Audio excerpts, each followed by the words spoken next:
আমাকে নিয়ে তোমাদের মধ্যে অনেকের অনেক ধরনের প্রশ্ন রয়েছে। আমার অনেকে দেখি আমার ভিডিওর কমেন্টে এসে এমন ঝগড়া লাগিয়ে দেয় আমাকে নিয়ে। ওরে বাবা রে বাবা!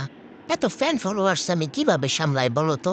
আর তোমরা আমাকে নিয়ে এরকম ঝগড়া করো কেন যখন তখন? হুম? কেউ আমার পক্ষে আছো, আবার কেউ আমার বিপক্ষে। কি শুরু করেছো?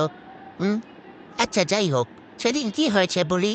একটা মুরব্বি এসে কমেন্ট করেছে, ওই যে আমাদের বাসায় যে একটা ছোট বোম্বাই মরিচ এসেছিল না, সেই বোম্বাই মরিচটাকে নাকি আমি মারতে যাচ্ছি, আর আমি নাকি একটা অভদ্র বিড়াল। এটা কোনো কমেন্ট হলো বলো তো?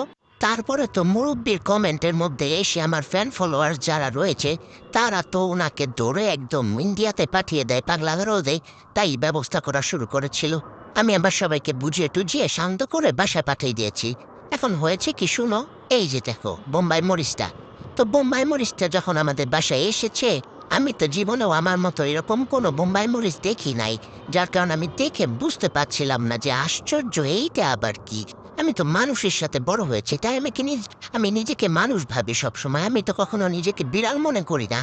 আর আমি এরকম বিড়াল টিড়াল কখনো দেখি নাই, যার কারণে আমার দেখলে ভয় লাগে। আমার মনে হয় যে কিসের সাথে আমি বসবাস করা শুরু করলাম।